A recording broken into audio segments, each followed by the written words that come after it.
how reliable are sunspots as an indicator of the weather? Okay, bye. I decided to test it by gambling on the weather through William Hill against what the Met Office said was a normal expectation. And I won money month after month after month after month. Last winter the Met Office said it could be or would be an exceptionally cold winter. We said no, that is nonsense, it's going to be very close to normal. And we specifically said when it would be cold, i.e. after Christmas and February. We were right, they were wrong. In 1991, senior scientists at the Danish Meteorological Institute decided to compile a record of sunspots in the 20th century and compare it with the temperature record.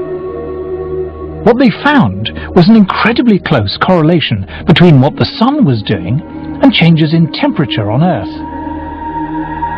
Solar activity, they found, rose sharply to 1940, fell back for 4 decades until the 1970s, and then rose again after that.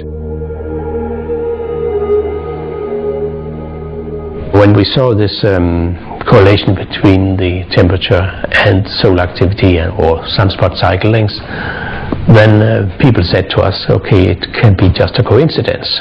So how can we prove that it's not just a coincidence? Well, one obvious thing is to have a longer time series or different time series. Then we went back in time. So Professor Friis Christiansen and his colleagues examined 400 years of astronomical records to compare sunspot activity against temperature variation. Once again, they found that variations in solar activity were intimately linked to temperature variation on Earth. It was the sun, it seemed, not carbon dioxide or anything else, that was driving changes in the climate. In a way, it's not surprising. The sun affects us directly, of course, when it sends down its heat. But we now know the sun also affects us indirectly through clouds. Clouds have a powerful cooling effect, but how are they formed? In the early 20th century, scientists discovered that the Earth was constantly being bombarded by subatomic particles. These particles, which they called cosmic rays, originated, it was believed, from exploding supernovae far beyond our solar system. When the particles coming down meet water vapor rising up from the sea, they form water droplets and make clouds. But when the sun is more active and the solar wind is strong, fewer particles get through and fewer clouds are formed. Just how powerful this effect was became clear only recently, when an astrophysicist, Professor Nir Shaviv, decided to compare his own record of cloud-forming cosmic rays with the temperature record created by a geologist, Professor Jan Weitzer, going back 600 million years. What they found was that when cosmic rays went up, the temperature went down. When cosmic rays went down, the temperature went up. Clouds and the Earth's climate were very closely linked. To see how close, you just flip the lines. We just compare the graphs, just put them one upon the other, and it was just amazing. Jan Weitzer looked at me and says, you know, we have very explosive data here. I've never seen such vastly different records coming together so beautifully to show really what was happening over that long period of time. The climate was controlled by the clouds. The clouds were controlled by cosmic rays. And the cosmic rays were controlled by the sun. It all came down to the sun. If you had X-ray eyes, what appears as a nice friendly yellow ball would appear like a raging tiger.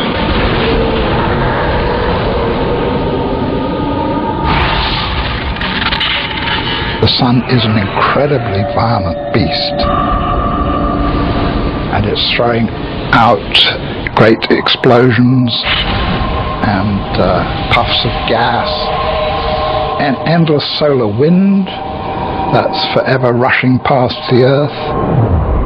We're, in a certain sense, inside the atmosphere of the sun.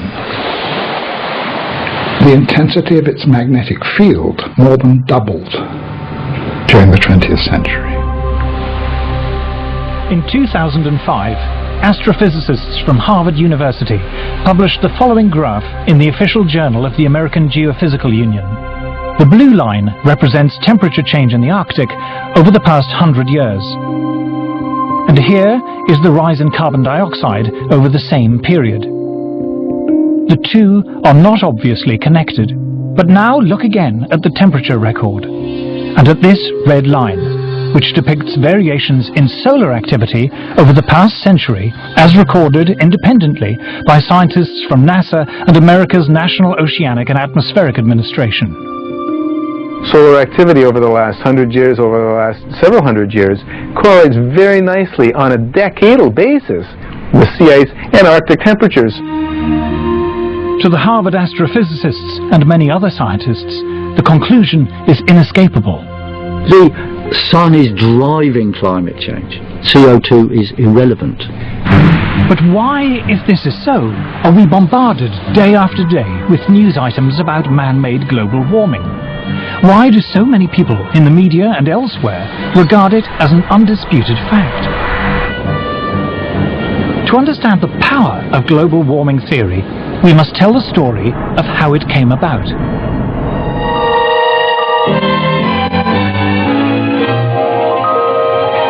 The weather satellite depicts a planet that grieves for its lost harvests in coming to the parched... Doom-laden predictions about climate change are not new. In 1974, the BBC warned us of impending disasters which might seem strangely familiar. Again and again, the newsreels have been showing us disasters of the weather.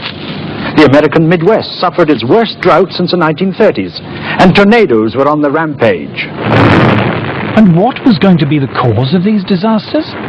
The man behind the series was former New Scientist editor Nigel Calder.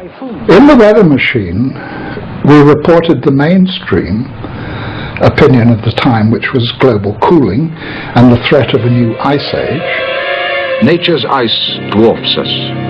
After 4 decades of falling temperatures, experts warned that a cooler world would have catastrophic consequences. There's the ever-present threat of a big freeze.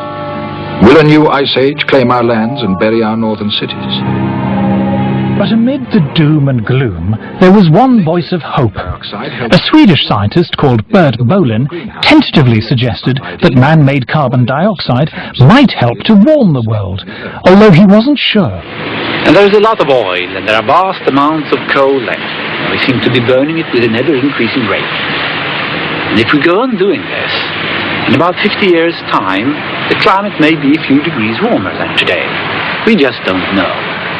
We were also the first to put Bert Bolin of Sweden on international television talking about the dangers of carbon dioxide. Trees grow more quickly. And I remember being bitterly criticized by top experts for indulging him in his fantasy. Climate hunters. At the height of the cooling scare in the 70s, Bert Bolin's eccentric theory of man-made global warming seemed absurd. 2 things happened to change that. First, temperatures started to rise. And second, the miners went on strike.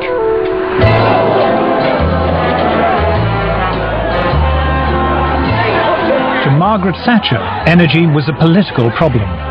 In the early 70s, the oil crisis had plunged the world into recession, and the miners had brought down Ted Heath's Conservative government. Mrs. Thatcher was determined the same would not happen to her. She set out to break their power.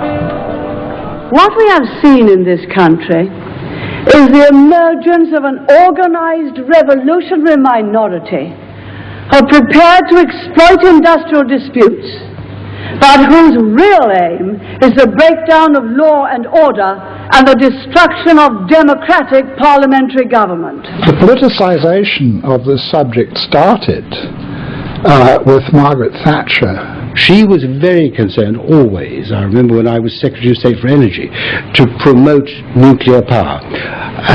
long before the issue of climate change came up, because she was concerned about energy security, and she didn't trust the Middle East, and she didn't trust the National Union of Mine Workers. So she didn't trust oil, and she didn't trust coal. So therefore she felt we really had to push ahead with nuclear power. And then when the climate change, global warming thing came up, she thought, well, this is great. This is another argument, because it doesn't have any carbon dioxide emissions. This is another